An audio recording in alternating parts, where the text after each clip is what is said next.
उड़ीसा के पुरी में भगवान जगन्नाथ, बलभद्र और देवी सुभद्रा की विश्व प्रसिद्ध रथ यात्रा आज से शुरू हो चुकी है। देश और विदेश से लाखों श्रद्धालु इस ऐतिहासिक और पौराणिक धार्मिक उत्सव में शामिल होने के लिए पुरी पहुंचे हैं। पारंपरिक पहंडी अनुष्ठान के बाद तीनों देवता अपने अपने रथ, नंदी घोष, तलध्वज और दर्प दलन पर सवार होकर गुंडिचा मंदिर की ओर प्रस्थान किए। लगातार बारिश के बावजूद श्रद्धालुओं का उत्साह चरम पर है। पूरा बड़दंगा जय जगन्नाथ के जय घोष से गूंज रहा है। रथ यात्रा के दौरान पुरी में तेज बारिश हो रही है और इसलिए भगवान जगन्नाथ को बिना मुकुट पहनाए ही मंदिर से बाहर लाया गया। इस बार उन्हें झुलाते हुए भी नहीं लाया गया, बल्कि भगवान का विग्रह धीरे धीरे रथ पर लाया गया। पुरी के गजपति महाराजा दिव्य सिंह देव सोने के झाड़ू से तीनों रथों के आगे झाड़ू लगाए।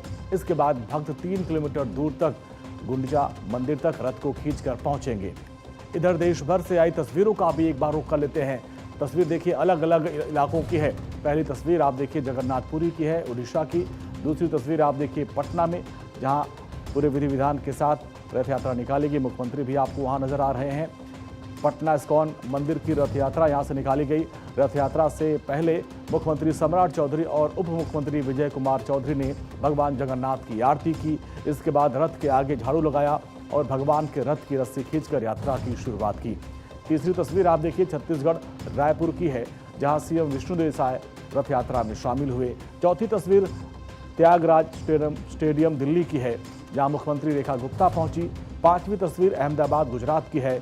छठी तस्वीर पश्चिम बंगाल की, जहां मुख्यमंत्री शुभेंदु अधिकारी ने छेरा पहनरा रस्म निभाई और 55वीं स्कॉन रथ यात्रा की शुरुआत की, रस्सी खींची। सातवीं तस्वीर है महाराष्ट्र के नासिक की और 8वीं है नोएडा की। जय जगन्नाथ। पुरी से लेकर के पूरे देश में जगन्नाथ यात्रा की धूम है और दिल्ली में भी रोहड़ी इलाके से ये जगन्नाथ यात्रा निकाली गई है। मां सुभद्रा बलभद्र के साथ जगन्नाथ रथ पर विराजमान है। दिल्ली सीएम रेखा गुप्ता ने भी इस रथ यात्रा में शिरकत की है। तस्वीरें मैं आपको दिखा देता हूँ। ये रथ यात्रा और रथ पर भगवान जगन्नाथ, इसके अलावा मां सुभद्रा और बलभद्र विराजमान हैं। ये यात्रा यहाँ से चल करके लगभग 11 किलोमीटर की दूरी तय करेगी और रिठाला पहुँचेगी। आज और कल 2 दिन यात्रा रखी गई है। श्रद्धालुओं की भारी भीड़ आपको सड़क पर देखने को मिल सकती है। कह सकते हैं कि ये यात्रा न सिर्फ भगवान जगन्नाथ की यात्रा है, बल्कि सनातन परंपरा का एक हिस्सा है और इसीलिए सुरक्षा के तमाम कड़े प्रबंध भी किए गए हैं। पुलिसकर्मियों की तैनाती की गई है और निश्चित रूप से कह सकते हैं कि इस रथ यात्रा के जरिए भारत की सनातन संस्कृति बेहतर तरीके से परिलक्षित होती है।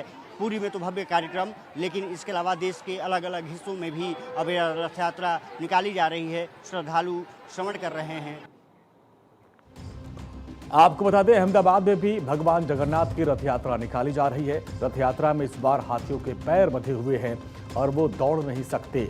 हर हाथी पर निगरानी कैमरे लगाए गए। दरअसल पिछले साल 27 जून को अहमदाबाद की रथ यात्रा में डीजे की तेज आवाज से डरकर 3 हाथी बेकाबू हो गए थे।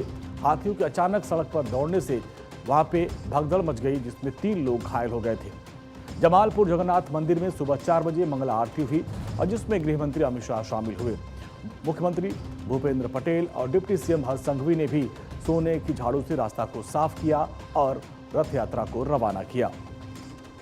अब जहां जगन्नाथ यात्रा में भक्तों का सैलाब, पुरी में जिस वक्त रथ यात्रा की शुरुआत हुई उस वक्त भारी बारिश हो रही थी, लेकिन बारिश में ओडिसी डांस हुआ और इस दौरान लोगों की श्रद्धा अद्भुत थी, देखने लायक थी और लोग जमकर थिरकते नजर आए।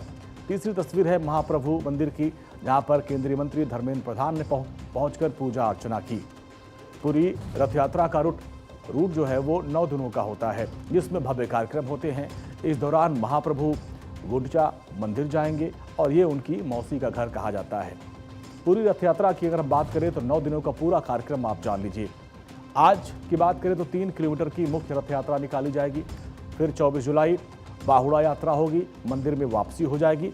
25 जुलाई को सुनावेश यानी सोने के आभूषणों से उनका श्रृंगार किया जाएगा। और पूरी की सुरक्षा की बात करें तो कई लेयर में हाईटेक सुरक्षा कर दी गई है। इस उत्सव में 19 आईपीएस अधिकारियों के साथ साथ लगभग 13,000 पुलिसकर्मियों को तैनात किया गया है। इसके अलावा सुरक्षा को और मजबूत करने के लिए अहम स्थानों पर सेंट्रल आर्म्ड फोर्स को भी तैनात किया गया है। 15 कंपनियों को तैनात किया गया है, जिनमें सीआरपीएफ, बीएसएफ, आरएएफ और नेशनल सिक्योरिटी फोर्स को भी शामिल किया गया है। अधिकारियों ने बताया कि कुल 473 एआई पावर्ड सीसीटीवी कैमरे जो ड्रोन जैमिंग सिस्टम से जुड़े हुए हैं और 2 कमांड एंड कंट्रोल सेंटर के जरिए ग्रैंड रोड और आसपास के इलाकों पर नजर रखे हुए हैं। भारतीय नौसेना, भारतीय तटरक्षक बल और ओडिशा पुलिस मैरीटाइम एडमिनिस्ट्रेशन की ज्वाइंट पेट्रोलिंग व्यवस्था भी की गई है और क्विक रिस्पांस टीम भी यहां पर तैनात की गई है। अधिकारियों ने बताया कि आने वाले लोगों की सुरक्षा सुनिश्चित करने के लिए और डूबने की किसी भी संभावित घटना को रोकने के लिए समुद्र के तट पर 500 से अधिक लाइफ गार्ड और फायर सर्विस कर्मचारियों को तैनात किया गया है। महाप्रभु की भव्य यात्रा सुरक्षा के जो सख्त इंतजाम है, हमने आपको बताया कि किस तरीके से वहां पर व्यवस्था है। एनएसजी की तैनाती की गई है, रियल टाइम भीड़ प्रबंधन और जिससे सब पर नजर रखी जाएगी। एआई कैमरों से निगरानी की जाएगी। इमरजेंसी इवैक्यूएशन कॉरिडोर बनाया गया है। तो इस तरीके से पूरी रथ यात्रा को सफलतापूर्वक किया जा रहा है।